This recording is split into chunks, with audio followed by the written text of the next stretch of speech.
Walk Through Advent with Come Thou Long Expected Jesus by Andy Langford and Ann Langford Duncan. Through scripture and worship, this study helps you draw closer to Christ and share God's grace. Available now at cokesbury.com. The first bishop ordained in a central conference and later elected to serve in the United States, Bishop Carlo Rapanut shares how growing up in a United Methodist church in his hometown of Baguio City, Philippines, shaped his leadership and call to ministry. A dedicated runner and ultra-marathoner, he reflects on discerning his call within a covenant community and the vital role of connection in guiding the church forward on this special Meet a Bishop episode of Get Your Spirit in Shape. Hi, my name is Crystal Cavanis. I'm your host on Get Your Spirit in Shape, and I'm here today with Bishop Carlo Rapanut. This episode is part of our Meet a Bishop series, where we have an opportunity for United Methodist across the connection to get to know a little bit more about you as a bishop, but also really as a fellow United Methodist. And we're going to learn about your faith journey, your call to ministry, and your path to being elected a bishop, which was historic on in a couple of areas. So I'm excited to hear you talk more about that. So Bishop Carlo, welcome to Get Your Spirit in Shape. Yeah, thank you, Crystal. And I want to greet our listeners. Good morning, good afternoon, good evening, wherever and whenever you will be listening to this podcast. Thank you.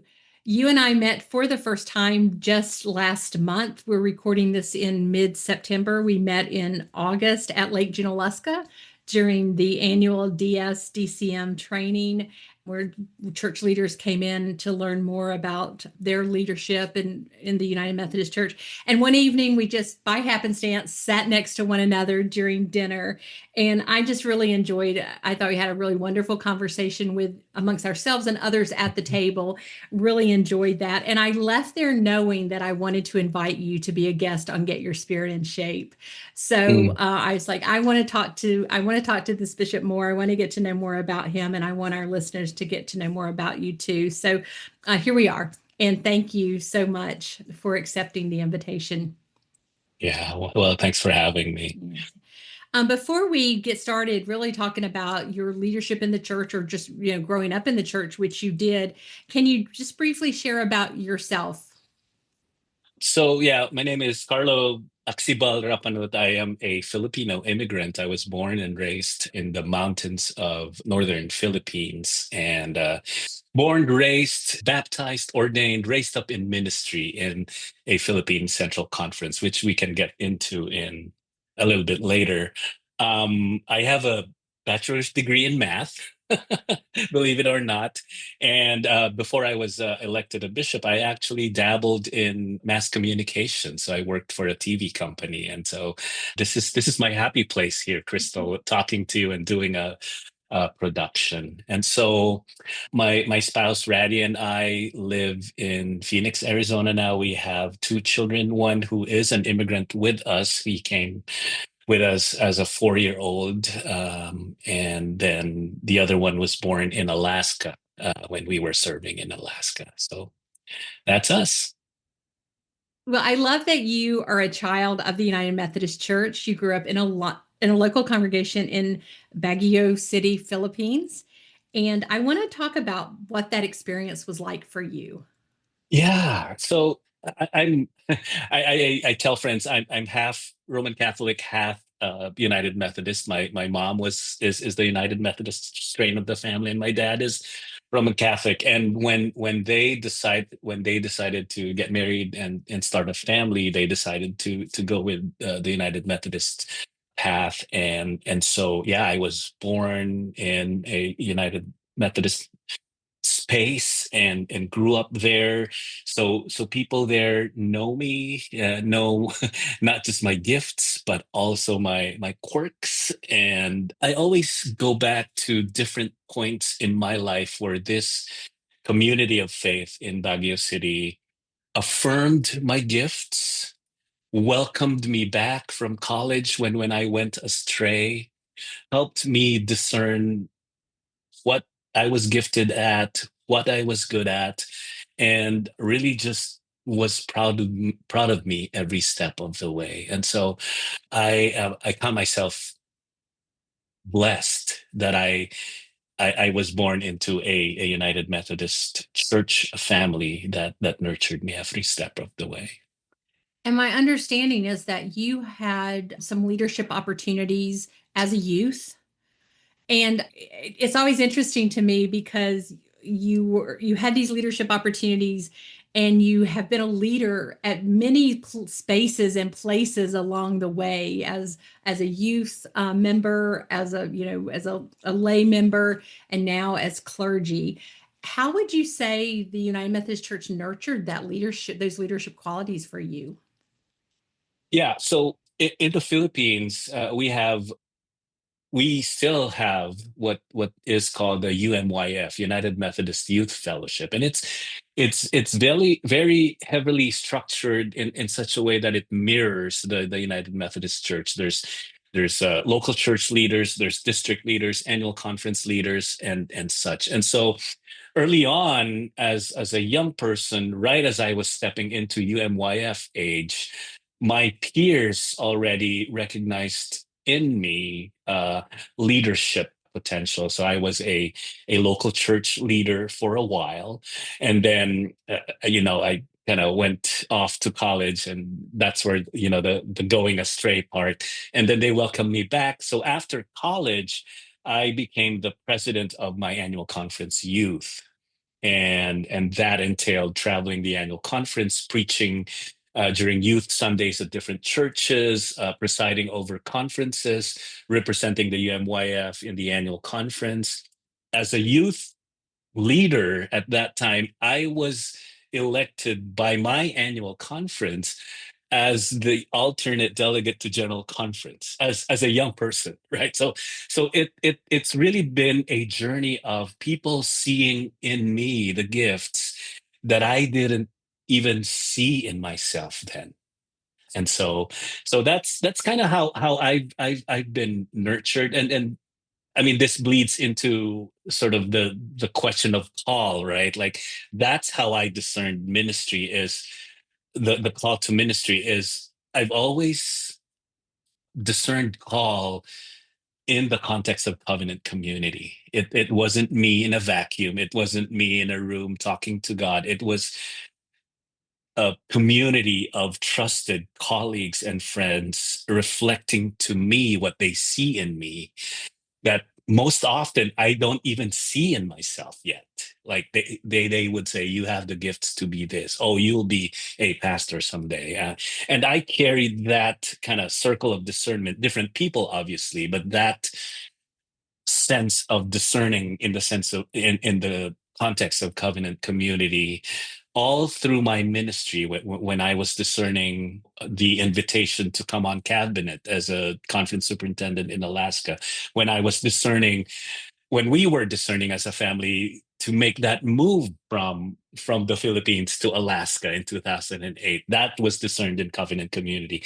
And most recently, when I was discerning whether it was God's call upon my life to be an Episcopal leader, that too was discerned in the context of covenant community. So yeah, that That seems to be such a beautiful illustration of who we can be as the Mhm, church. mhm. To be there to support one another and probably instilled in you a belief that you may not have had in yourself quite yet. Yeah. I mean, I've been known to say rugged individualism is overrated. I think as human beings, we are created for connection and for covenant community. And I mean, if you look at our rituals in the United Methodist Church, as you if you look at how we raise up leaders, both lay and clergy in ministry, that call is always in the context of covenant community. When a person has an, well, let's start with baptism. Baptisms aren't done privately in a private space. It's in the context of a community of faith that affirms God's grace upon your life.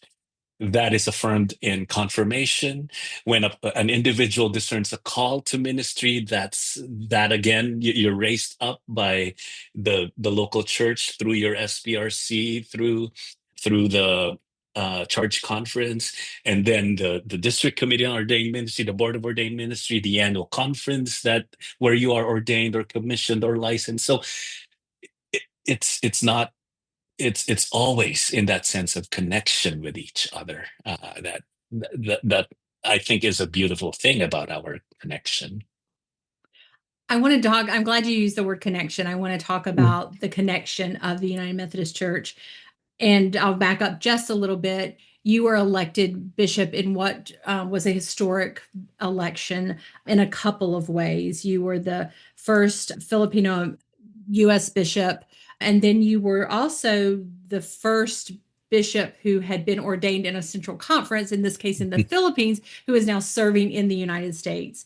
So I feel like that gives you such a unique perspective on who we are as a worldwide church. And I'd love for you to just talk about that a little bit, because many of us, we attend our local congregations and we know that the work is going on out there, but we might not necessarily see it in action. And here you have worked in it in on different continents. And I'd love to just hear you talk about that.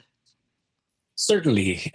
Yeah, I mean, it is a cause for celebration, and it does lean into where we are now as a denomination. As we talk about regionalization, we talk about flattening the system so that the worldwide connection, there's no hierarchies in terms of regional bodies, but we're all on the same playing field. So yeah, when I was, like I said, I was ordained, and I came as an elder to the United States. And so, the fact that my credentials, my ordination, the process I went through is validated in another area of the church, i.e., the United States, is is kind of, how we say, exhibit A on on what the gifts of regionalization are. I've also seen the connection from different vantage points. As we talk about, the shift in the episcopacy in the United States, for where bishops are tending to broader territories now, multiple annual conferences, which I do right now, being the Episcopal leader of the New Mexico Conference and the Desert Southwest Conference. Well, our Central Conference colleagues have been doing that for years before this quadrennium, and there's a lot to learn about that. I think there are gifts from different parts of the connection, and that we're able to lean into that. Being a first, I do hold a prayer that, you know, that it isn't just a check the box kind of thing where, all right, we're good. We've elected our first Filipino American bishop. Check. Let's move on down the list. But it's that I would really be received for who I am and what I can bring, in terms of the my experience in the Central Conference, and the wisdom, the practical things that I have experienced there, and how that can be applied in our context, and vice versa. And how can I be a bridge, so to speak, with our siblings especially in this Philippine Central Conference. There's something you said made me just kind of think about, I think it was the term flattening kind of flattening this hierarchy, and or really eliminating it if possible. How do you see the role of bishop changing, or is the role of bishop changing as far as how what it, because now you have you do serve two annual conferences, there are more people, lots of and but as you pointed out, this is might be new to United, American bishops, but this is not new to the Central Conference bishops, who have so many churches in a large geographic space to be a leader. So do you see that that's changing for us as a church? I think so. I think there always has to be a shift. shift, right? Like, as if the church is church, big C, or UMC as the big church, if the church is to be perceived and understood as a living organism, then it has to live and breathe and grow and expand and contract as the world changes, and its ministry needs change in order to be able to respond to this ever shifting landscape. And the episcopacy shouldn't be shielded from that. I always believe in leadership that leans into the uniqueness of each individual occupying that role. And so, as I've stepped into leadership positions over the course of my ministry and my career, if you may, for the first part, I often find myself asking the question, what did my predecessor do, and kind of trudging and walking in those footsteps. But at some point, I feel that, and that's just to orient myself in the role, right? But at some point, I realize I have to make this role my own. And that means I need to bring my uniqueness into it, and not just do it because this is what my predecessors did it, or this is how the institution expects me to do it. And so that in and of itself, as we continue to elect episcopal leaders over the course of time, and as we welcome them with all their uniqueness and gifts, and we elect them at different inflection points in the course of our history, and that kind of dictates the kind of leader that we elect, right? So that in and of itself allows the system to morph and change and adapt and evolve to what the needs are of the system. And so, uh, there's no there's no handbook and rule book to that. I think it's just allowing the system, allowing itself to grow and shift as organically as possible.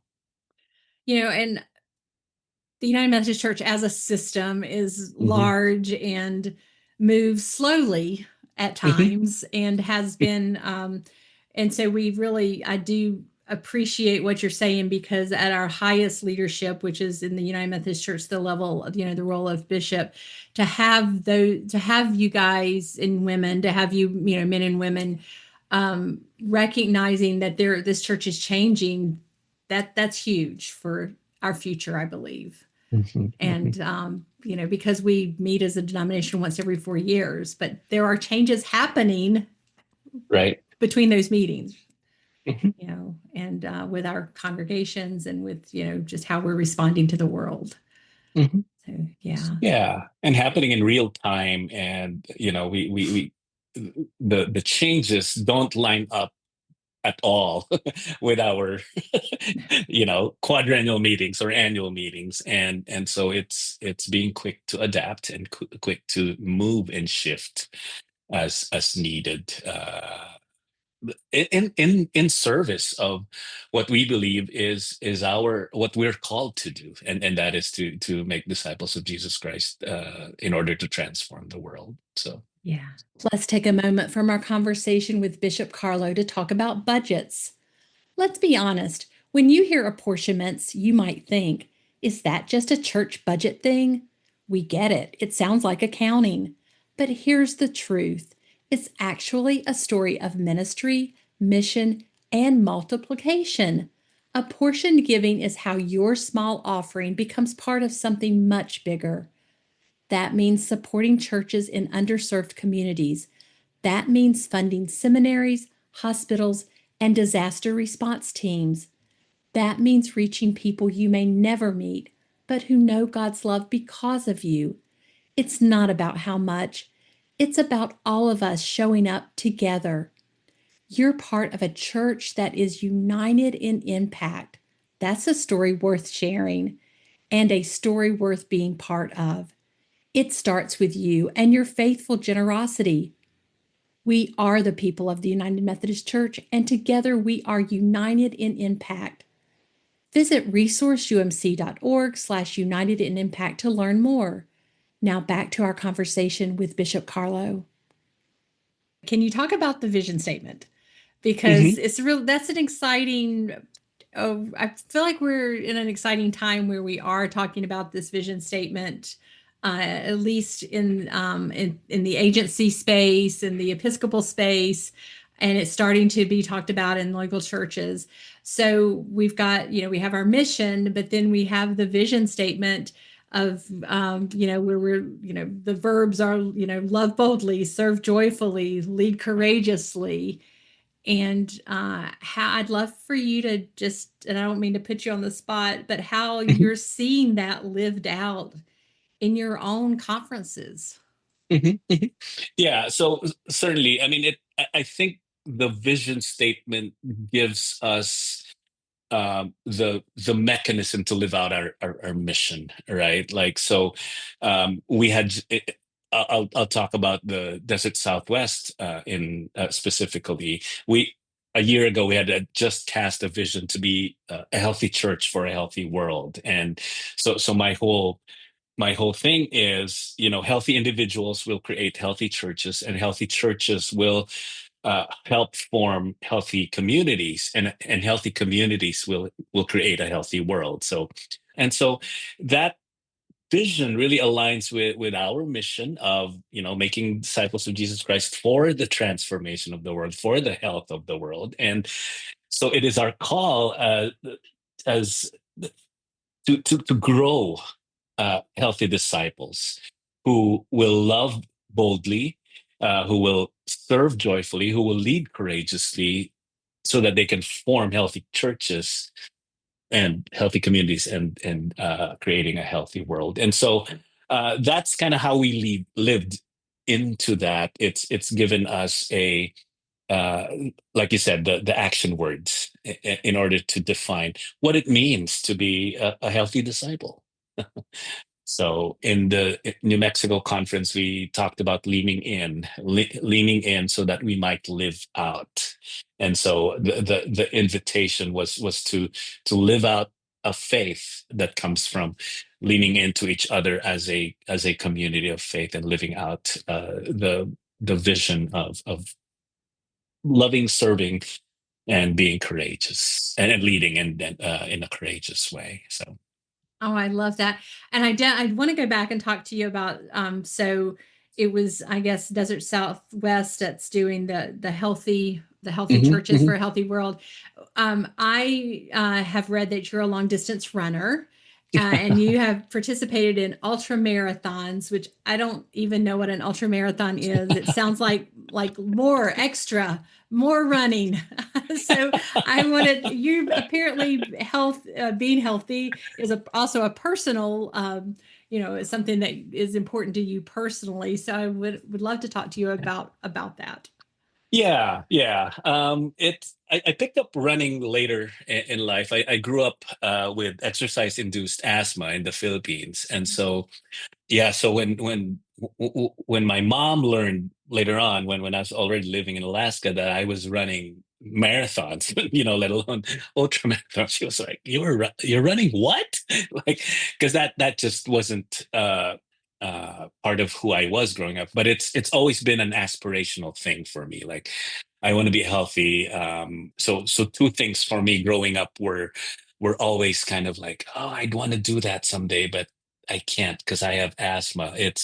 There was a marathon, a yearly marathon in the Philippines, and also a cycling event that I was kind of like, so they were dreams that growing up, I didn't think I would get to do.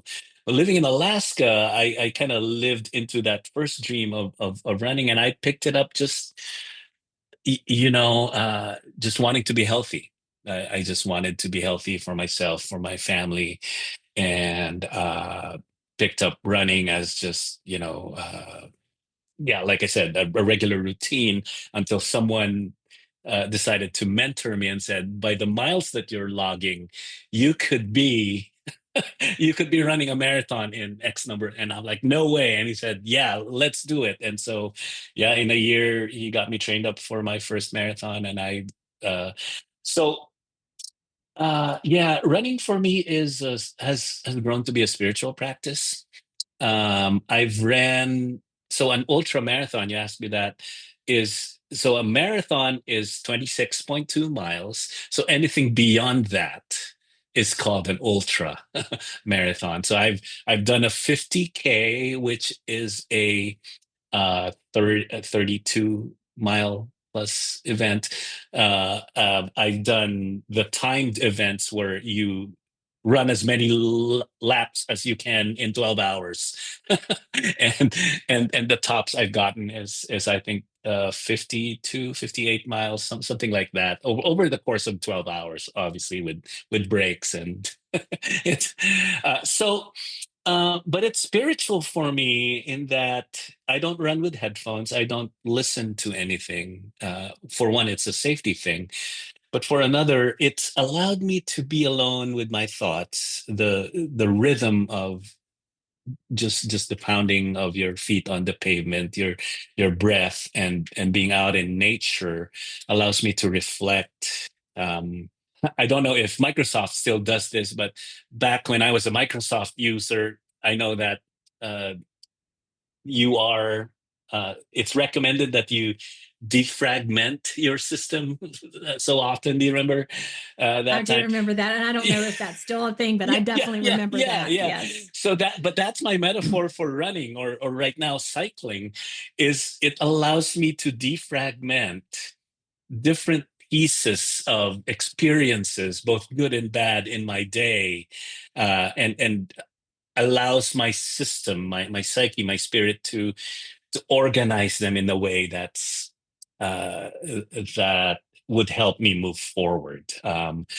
We all know those who teach in trauma informed leadership talk about how the body keeps the score, the physical body keeps a record of the trauma. We bear trauma in our bodies, and so allowing yourself to be in a space of doing physical activity allows your body to process that trauma in a healthy way so that it doesn't consume you. And so that's how spiritual it is for me. I've also been known to just like dedicate miles for in prayer for I used to, when I was a superintendent in Alaska, I would run it was called the 49K for the 49th state. So, but it's 32 miles, and we had 32 ministry settings in Alaska. So I would run and dedicate a mile in prayer for each of those,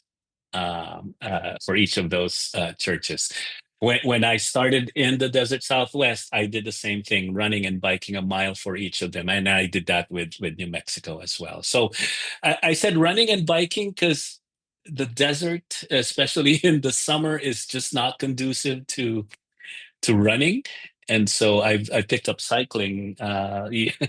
As you can see from well, those of your listeners won't see this, but I have in my background bicycles, and so, but it's the same thing. Taking care of your body as the temple of the Holy Spirit.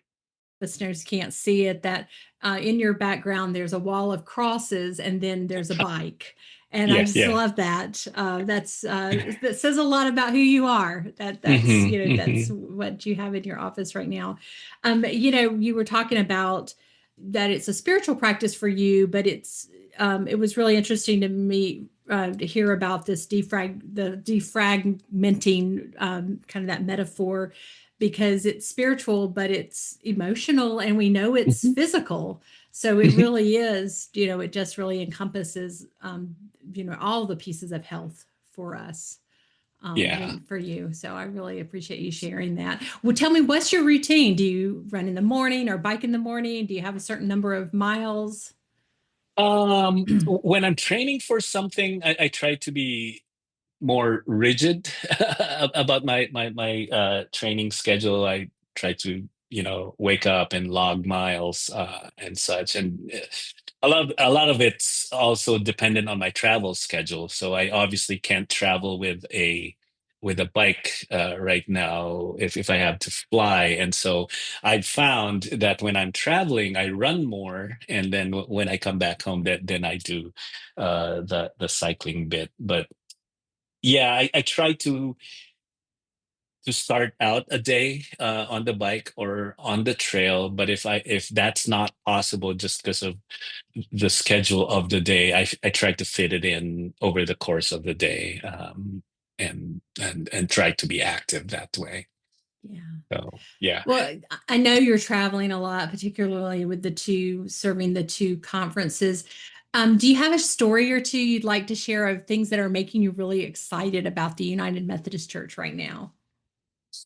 Yeah, I mean, I think my ministry settings right now is a grand experiment. Like, this is one of two Episcopal uh, oversight situations where a bishop has been asked to serve across jurisdictional boundaries and two annual conferences, and trying to navigate those two systems, right? But the New Mexico and Desert Southwest conferences are small enough systems compared to our larger annual conference that I remind them we have the opportunity to model for the rest of the connection, if not, limited to the United States, another way of doing things. And so that excites me, the fact that we can be an incubator for ideas. We can be, how Microsoft has, I talk about Microsoft a lot. But I learned years ago that Microsoft has a place in their system called a garage, and every tech agency, I think, has a similar thing where it's where you bring ideas, it's where you bring experiments and beta test them and pilot test them so that before they get released. And so how can we, as this joint area, be that for the rest of the denomination? Because we're so small, we can be nimble enough to just pilot test things and be in that spirit of experimentation. And so we're in that space now of collaboration, of trying new things, of giving ourselves permission to experiment, but also giving ourselves permission to fail. And just learn from that, and move forward, and offer that as a gift for the connection. So I'm excited about that. I get excited about also just witnessing the great stuff that's happening in the different parts of the connection. I'm able to travel, and so I tell the story.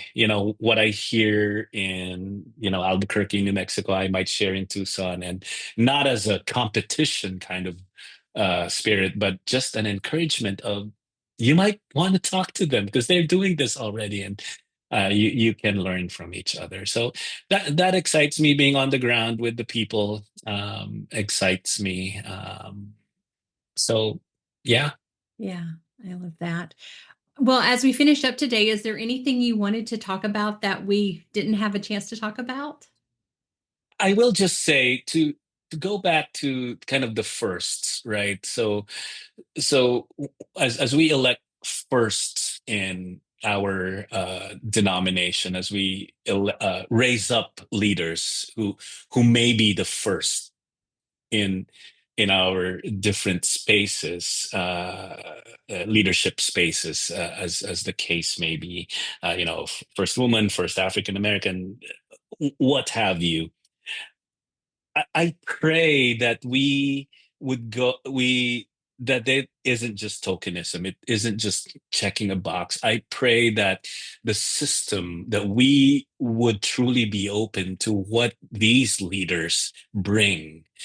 Be- because they are the firsts, they will bring their authentic selves to the table. And I pray that we would allow them to lead from their authentic selves and not try to fashion them into the mold of what used to be. And I think that would allow our system to grow and adapt to the ever-changing needs of the ministry and mission landscape. So Yeah, thank you. Thank you for sharing that. Well, Bishop Carlo, as we finish up today, I'm going to ask you our final question, which I feel like we've already talked about a little bit. Hmm. And the question is, how do you keep your own spirit in shape? And you have shared about running and cycling, but wanted to give you an opportunity to share more about that, or just if there are some other ways that you keep your spirit in shape. Yeah, thank you for that. So, running and cycling certainly is part of that as a form of meditation and prayer. A regular routine of spending time with God in Scripture is important in my life and ministry, and that takes different forms for different people. And so find a routine, a ritual, a spiritual discipline that works with you, and stick to it and commit to it. And it may shift and morph over time. What used to work for you 5 years ago may not work anymore. For your setting, so continually explore that and find that. It's also finding healthy boundaries, healthy work life balances. Uh, we my family always comes first when I work on my calendar of meetings for the year and accepting preaching assignments and or invitations. I would start out with plotting out when are the swim meets of our younger son, when are the band concerts, when are the theater performances, and put those on my calendar first and try as much as possible to work around those so that I keep those margins and try to be healthy. I remind folks there's a ministry of presence and there's also the ministry of absence, and that's humbling to to realize that the world does not revolve around you. and and for roles such as mine, that is important to keep in the back of my mind, that the system and the work will continue even with my absence for a few days or for a period, and I need to be healthy physically, spiritually, emotionally in order for me to be able to occupy the role that I have been raised up to. And that means healthy work-life boundaries. Yeah. Bishop Carlo, I've never heard of the ministry of absence, and I feel like I need to have you back on the podcast to just spend 30 minutes talking about that, because I don't think we do much about the ministry of absence in the church sometimes. Hmm. So, Hmm. Hmm. yeah, I love that, and I appreciate that that's a priority for you with your family. Bishop Crowley, thank you again for being a guest on Get Your Spirit in Shape. I've so enjoyed meeting you and now having a chance to talk to you additionally. So thank you again for being here. Hmm. Thank you, Crystal. Thanks for having me. That was Bishop Carlo Rapanut sharing the story of his historic election to the episcopacy. To learn more about Bishop Rapanut, go to umc.org/podcast and look for this episode, where you will find helpful links and a transcript of our conversation. If you have questions or comments, feel free to email me at a special email address just for Get Your Spirit in Shape listeners, gysis@umcom.org. If you enjoyed today's episode, we invite you to leave a review on the podcast platform where you listen. Thank you so much for joining us for Get Your Spirit in Shape. I'm Crystal Cavanis, and I look forward to the next time that we're together. This Get Your Spirit in Shape episode was sponsored by Cokesbury. Open your heart to the good news of Christmas with Come Thou Long Expected Jesus by Andy Langford and Ann Langford Duncan. This Advent to Christmas study invites you on a pilgrimage through scripture, worship, and reflection, drawing you closer to Jesus and revealing God's grace. Meet Isaiah, John the Baptist, Mary, the angels, and others who reveal God's love. With a leader guide and video, it's ideal for groups or individuals. Available now at cokesbury.com.